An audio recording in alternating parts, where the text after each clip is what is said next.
Welcome back to SONGMINE.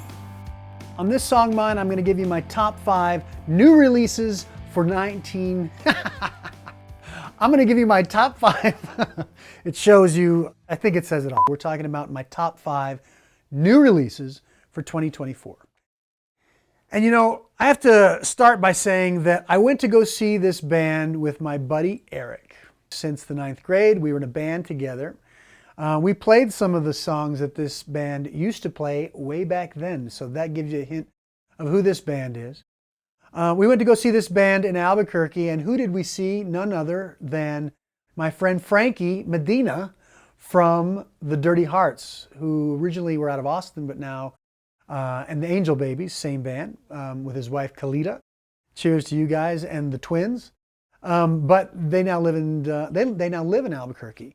And we saw them there at the show. What I'm trying to say is that there's a market for this band. This album went in the top 100 when it came out. That should tell you all you need to know about whether or not this type of music has a market.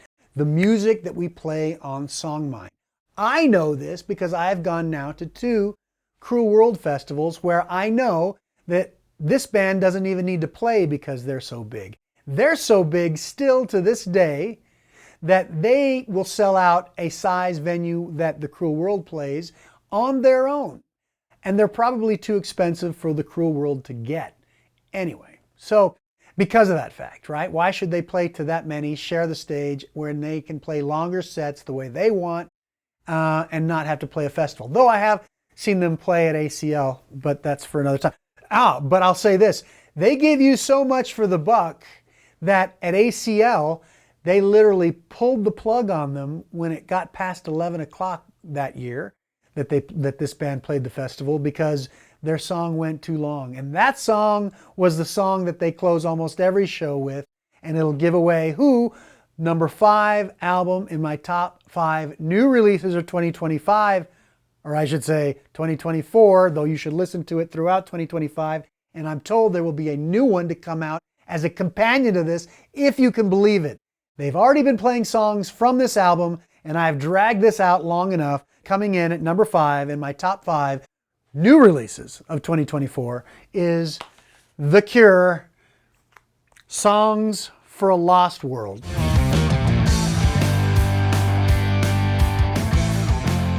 This album is what you want from The Cure, if you don't want pop songs. And I say that meaning I do like some of the poppier songs that The Cure have put out. Not all of them. I kind of dropped off after the Wish album for me personally. Friday I'm in Love is probably the poppiest thing I ever want to hear from The Cure. And that was the last thing that I ever did really bother with for a long time. I did get Blood Flowers. It was good, but never really bothered after that. I heard so many good things about this that I almost felt peer pressured, as you will now too, because all the cool kids are doing it, and that is getting this friggin' album. This is The Cure a la Disintegration, and I heard a lot of people say that, but don't let that mislead you. Disintegration had pop songs on it. It had love song on it. Great songs, but even though those are Cure and quintessential Cure songs, beautiful Cure songs, they are very poppy. This album is not that. This is the jams that you'll hear that are very atmospheric that you got from Disintegration era. It's that vibe with the production that we would have in 2024, that they did have in 2024 when they finally got this album together. This is the first album after 16 years. You know that. If you're a Cure fan, if you're watching SONGMINE, you probably do already know that. And you probably already have this, and this is probably in your top 5, if not top 10. I put this in my top 5 because here's my thing. I agree. It's fantastic, and it is The Cure a la Disintegration. I love Disintegration, but my favorite Cure album is Head on the Door, and that's filled with, I won't say total pop songs, but it's filled with very hooky songs, and most of them are much shorter than what you're going to get here. For instance, there might be like 5 minutes before Robert Smith even starts singing on the first song of this record. So many might think about putting this album together Many might think about putting this album on for the first time that it's completely instrumental. I will tell you, there is a version of this, if it's not already out by the time you see this, that is going to be completely instrumental. And I would say that's probably really cool. Robert Smith writes such atmospheric music. I could see so much of this stuff if he weren't singing, and even if he were, they could put these songs in movies, and I wouldn't be surprised if at some point they license these songs for movies. The bass lines, fantastic. As always, Mr. Simon Gallup leaves his signature all over this thing. I did see in interviews that Robert Smith wrote every song on here, unlike other albums in the most recent past where it's been more collaborative. A lot of this was written during COVID, refined in the last couple years, finally put to tape in his own home studio on his own, and then he submitted it when he was finally ready and able and finally thought it was worth putting out to his standards. If you love The Cure, you love those pop songs, well, maybe this record is maybe you should stream it first. But this is quintessential Cure for the jammy, atmospheric fans of The Cure. The reason that it's not higher in my list, maybe even number 4 or number 3, is because Giles Martin over at Abbey Road Studios mastered 2 versions of this. Apparently both versions are not that great, and I've listened to this one. It's fine. It is a little bit noisy at the low end. It's kind of big and boomy, roomy. I like bass a little tighter and punchier. There is a version on gray vinyl that was done by another mastering guy named Bernie Grundman, if you know who he is. He's famous forever, been doing it forever. And apparently he solved that problem. If someone knows how to get me a 33 Bernie Grundman version, the gray version, I would love that. Please let me know. It is number 5 for that reason, because the mastering is not what it should be, right? I just showed you 45 albums that were in the re-releases that were done 20, 30 years ago that sound phenomenal. This should sound way better. I think it can. Bernie Grundman apparently has proven that it can, though he did it on 33. So it shows you not always the case. It depends on who does it. It depends how they do it, the technique, the equipment that they're doing it on. Number 5 for 2024 of new releases, The Cure's Songs for a Lost World, In the Mind.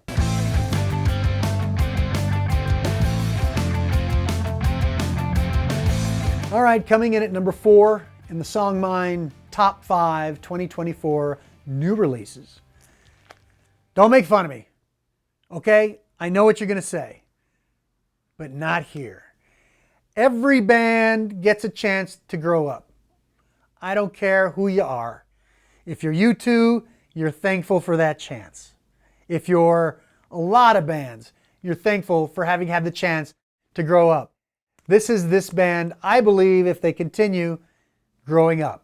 This isn't like this album at all, but it reminds me of when the Arctic Monkeys put out AM, which is a phenomenally popular album, but it is the time where they kind of chilled out, laid back, got a little bit more minimalist, a little less spazzy, and I don't say spazzy necessarily in a bad way, kind of laid back, kind of felt themselves out a little bit, got a little bit more mature.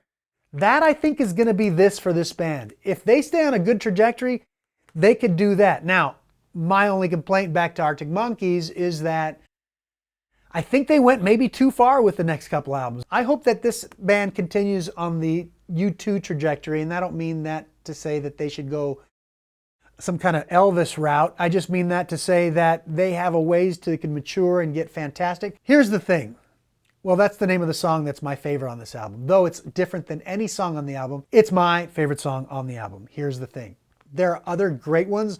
In a Modern World is fantastic. Here's the thing about this album. If you open it up and you look at the liner notes on the inner sleeve, there's a picture of the band. I swear to God, if you saw this picture, you would have thought that picture was taken from like Sum 41 or something in the late 90s, early 2000. I don't say that in a good way. I say that in a, oh no, kind of way. But don't think about that. Remember, music is about your ears and not about the people and the way they dress. This album, in this modern world, stands out, and I hope that they do real well. This, along with at least one other album in this list, have been nominated for Grammys. Not that I give a damn about the Grammys, but I do know what I'm talking about a little bit. I did call it on Wet Leg, coming in at number 4 in my top 5 2024 new releases. Fontaines DC, Romance. Horrible cover, great album, In the Mind. So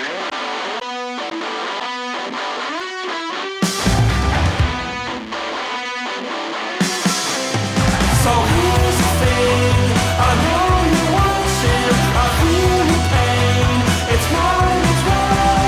I know you're right, I know you're right, girl. And if you change your mind, I will be waiting. I know your thoughts, they're mine as well. I know you're right, I know you're right, girl. Shocking pretty is the face you're making. Is there a sentiment you'd like to tell? But if you tell them what the real story is, I'm afraid it wouldn't play that well. Oh no. So here's the thing, I need commotion, I know your thoughts, they're mine as well. I know you're right, I know you're right, girl. And if you change your mind, I will be waiting to keep you pain with mine as well. I know you're right, I know you're right, girl. How people made to shine, it never makes me happy anymore. Always singing in my mind and talking just provokes it.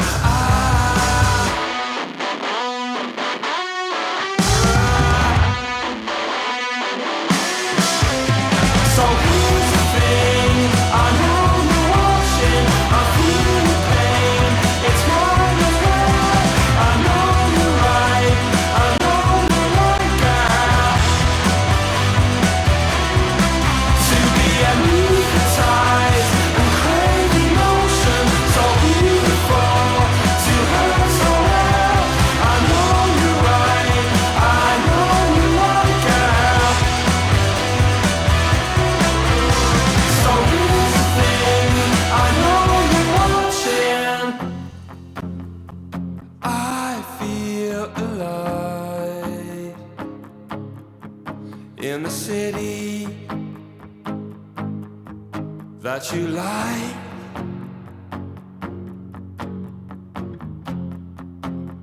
And wait for the day to go dreaming right by.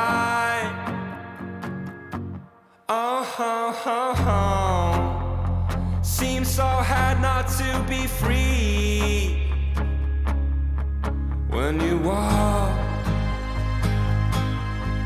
right beside me. In the modern world,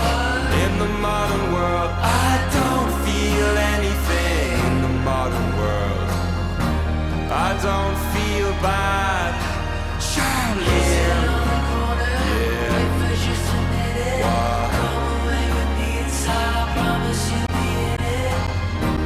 I don't feel bad. I feel alive in the city you despise.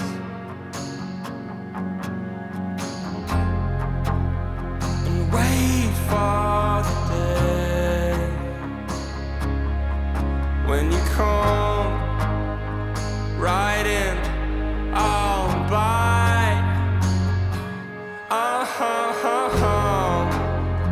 Seems so hard just to be. If it matters, you complete me. Yeah. In the modern world, I don't feel anything. In the modern world, I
I feel alive in the city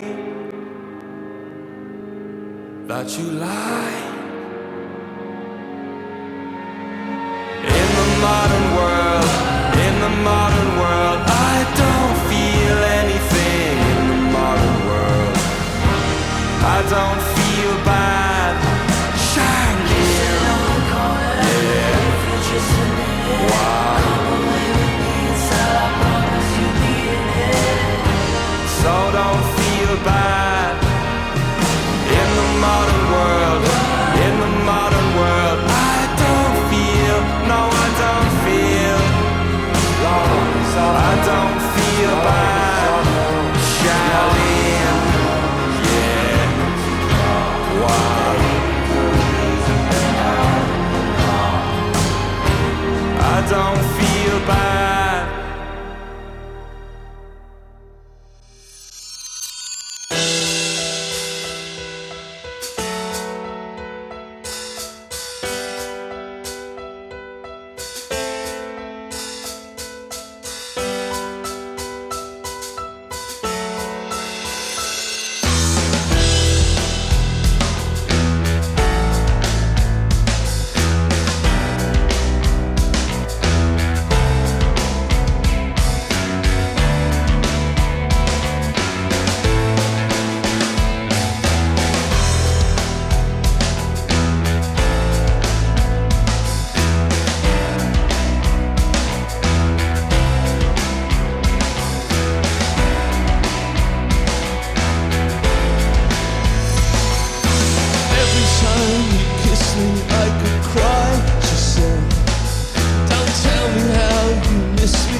There's nothing you can do to change it back, she said.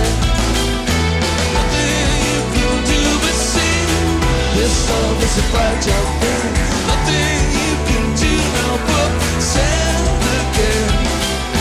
Nothing you can do to change your mind, she said. Nothing you can do but sing. This love is a fragile thing.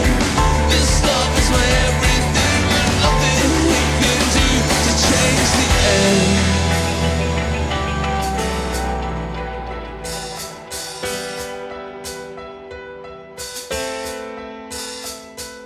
Nothing you can do to change the end. Okay, this next one might be a little controversial, and I completely understand why. Like I said on the last one, I try to separate the music from the people that make it as much as I can. But I will say that this album might have gotten a little higher if, I have to admit, the politics of this guy were a little bit more to my liking. I say that because I can't deny too that they put out a fantastic album. These two are also at the head of the legendary, yes, I said legendary, and I won't take it back because it was made before all this crap started happening in the world. These two guys finally said, well, what do we need Radiohead for when we can put out this album by The Smile, cutouts. This is a great Radiohead album. And I don't mean that to say that the other guys in the band that aren't originally from Radiohead don't contribute significantly. But the two leaders of Radiohead, Greenwood and Tom York, are all over this record in a very Radiohead way. And I say that in a good way. I say that because I love it. This is actually the second album that they put out in 2024.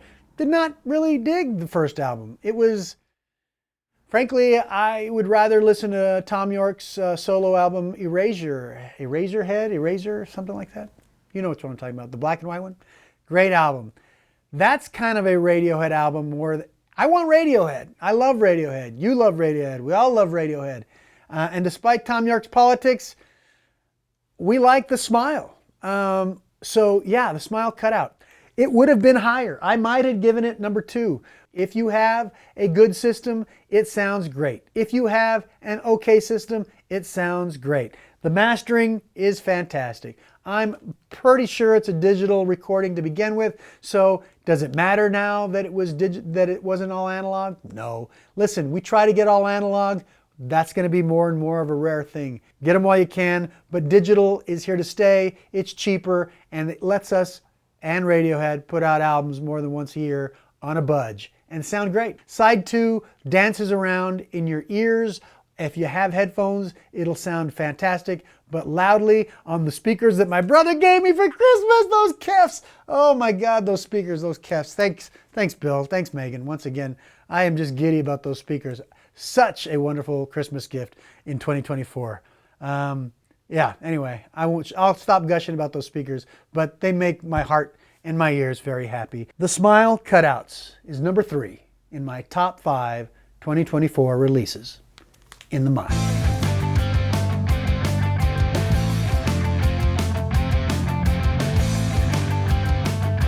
You'll not find a more raw punk band as relevant out there today.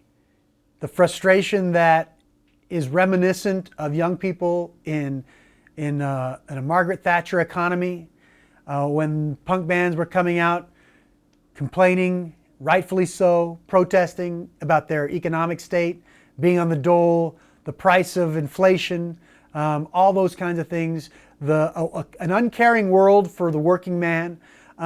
This album talks about all that, but it also does it in a sense of joy. And this person that is heading this band, every interview I've seen her do, her intent seems to be spreading smiles in any way she can. And if that means going crazy on stage, then she will. Feel free when you're done with this podcast to look up this band and watch that footage, because she fucking goes for it. And that is none other than her, and her band goes for it too, Emil and the Sniffers. Number 2 in my top 5 releases of 2024. This band is a punk band out of Australia that I became interested in out of chance, really. I don't know where I heard them. What do you call it? I don't know where I was. I don't remember where I was. Doesn't matter. I looked up this punk band that I found a couple of years ago. It was new to me. It was during COVID.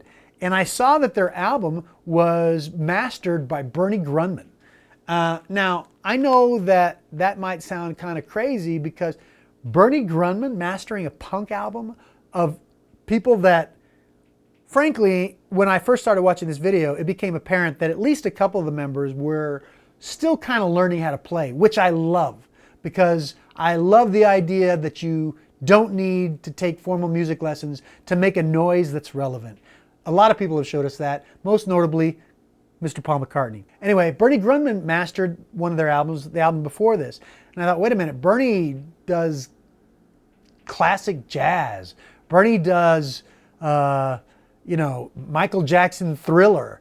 Bernie does Santana. Bernie does the classics of the classics and newer artists that are on a top tier that could probably pay for his services. This is a band out of Australia that sings about coming from nothing because they come from nothing. They are now quite something. They are raw, they are in your face, but they are fun as hell. The rhythm section is very much a punk driving rhythm section, though they're starting mature on this album, which if you don't know what I'm talking about, you'll have to go to their earlier albums. A little bit more raw, a little bit more punk. That exists here, but like with the Fontaines DC, you can see them kind of stretch out a little bit in really great ways. Her voice is very real, it's very authentic. It's not going to win the voice competition, but it was never meant to, nor would have Johnny Rotten, nor would have Bob Dylan, right? Doesn't matter. They're fantastic. Their songs are catchy. They're simple as all hell, but they're phenomenal and they're a really good band. Point is, Bernie was onto something. He did this one too. This has got some great songs on it. I'll warn you, the songs, while fun and jumpy and meant to be a good time, are a little bit raw. So if you got some kids, maybe younger than, I don't know, you be the judge, but rock it when mommy and daddy want to go and jump around the house at night, on date night or something. Anyway, fantastic album. You Should Not Be Doing That tells her story, basically, of where she's coming from and the haters that she experienced. I mean, it's kind of like rap albums, right, from back in the day. She's talking about her scene. She's talking about getting a little bit successful on this record and having to deal with all the haters in her world because they are quite not a likely to be successful band. And here they are, A Mill and the Sniffers, touring the world. They're all over YouTube. You can find their concerts. They play festivals. And if you already know who they are, then you know what I'm talking about. But if you don't, this is a great one to jump in. If not, the one just before it, both mastered by Bernie Grundman. And this year, number 2 in my top 5 releases for 2024, A Mill and the Sniffers, Cartoon Darkness, In the Mind.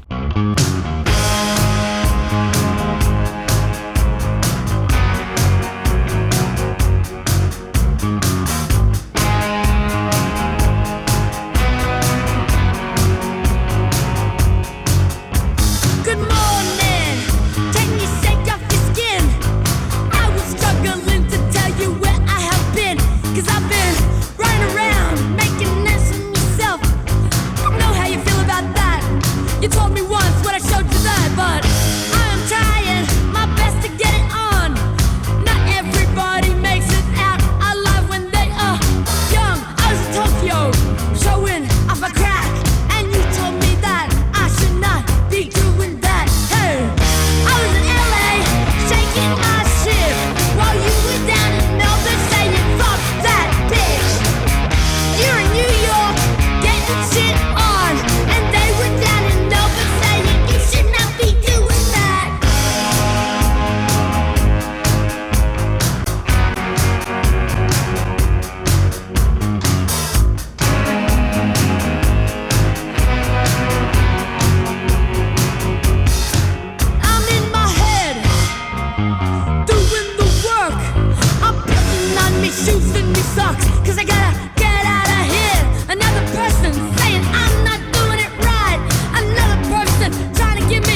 All right, well, I like to think that I called this early. None of the people that I watch, because they're mostly, well, a little older than I am probably, because I geek out on these YouTube videos, which is why I was inspired by these gentlemen to do a video, to do a podcast like theirs, similar to theirs, but with my own take, a Generation take, a Generation take, a Generation X take, that's from a perspective of a Generation Xer who still pays attention to new and hopefully very relevant music. Although I do get a whole lot of jazz now that I've matured. Anyway, my top and number one record of 1994. My top and number one record of 2024 is Idles' Tank. I'll relate it to, in one way, the Fontaines DC, in that they do so many different types of songs so well. If you're a fan of punk, you'll love it. If you're a fan of the Afghan Wigs, if you know what I'm talking about, and I love, love, love the Afghan Wigs, you'll love it. The song Dancer was co-produced by the leader of LCD Sound System. I forget his name right now. I don't know why it escapes me, but it always does when I'm in the middle of something. I'll type it right here. Flash, here's his name right here. Anyway, that guy co-produced one of these songs. If you like them, you'll love it. If you like, and I hate to say it, but El Paso, they're getting ready to play the Sun Bowl.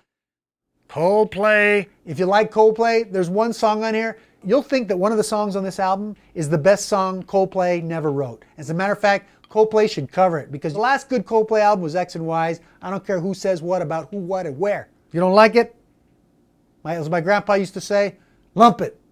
This album is fantastic. Tank, T-A-N-G-K, from Idles, is my number one pick for my top 5 2024 album releases in the mind.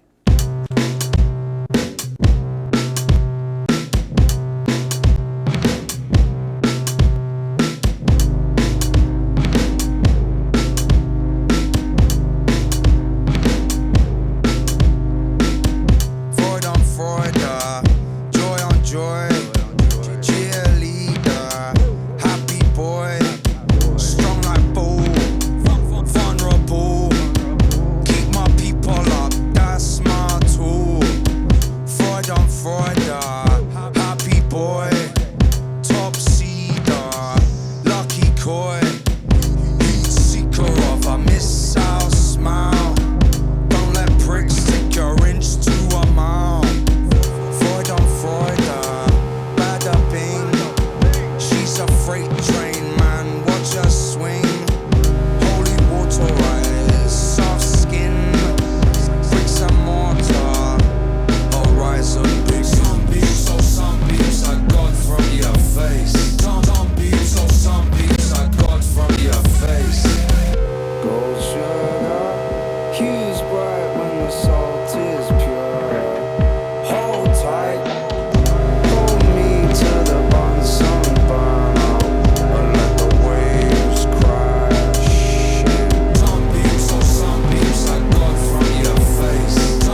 love.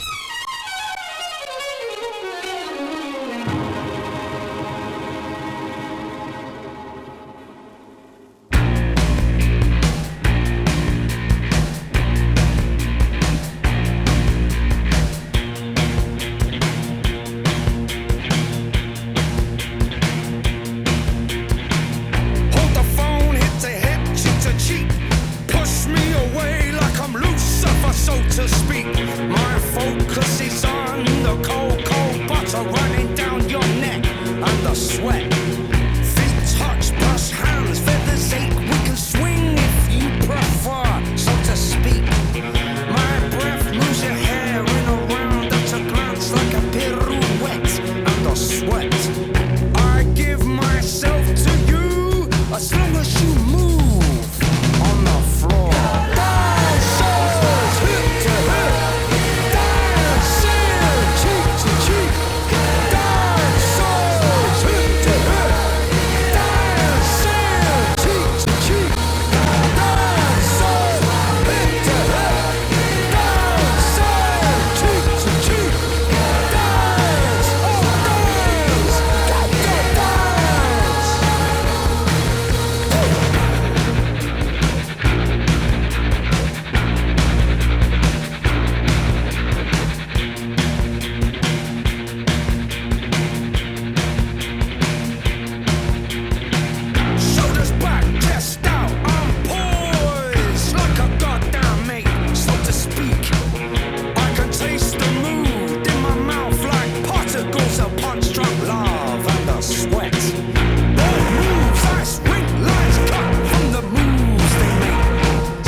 I hope you've enjoyed my top 5 re-releases for 2024 and my top 5 releases for 2024.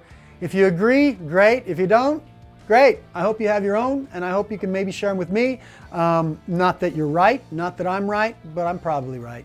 Anyway, listen, if you dig this and you want more, then we're going to keep digging here in the mine. We wish you all the best in this coming year. We're going to produce episodes as we see fit, and I say we, I mean me, and I guess Roni, who is going to have to wake up now. Sorry to wake you up so rudely. Anyway, Roni and I will be back on SONGMINE with plenty of guests, interviews, some record store owners, some people in tangentially around music, their attitudes, their opinions, their tastes, and how they relate to what they hear in the mine, SONGMINE. And my Cruel World people, thanks for hanging out in the mine. Always tell more Cruel Worlders, and hopefully we'll see you out there this year. But just in case you want more SONGMINE, I did the first episode of this season with none other than El Paso's Joe Dorgan. If you don't know much about Joe Dorgan, he's probably the reason there's a scene that's into all this music that SONGMINE plays, and specifically El Paso, Texas. His name is Joe Dorgan, and that's episode 1 if you care to check it out. Thank you for coming. Thanks for hanging out in the mine. SONGMINE.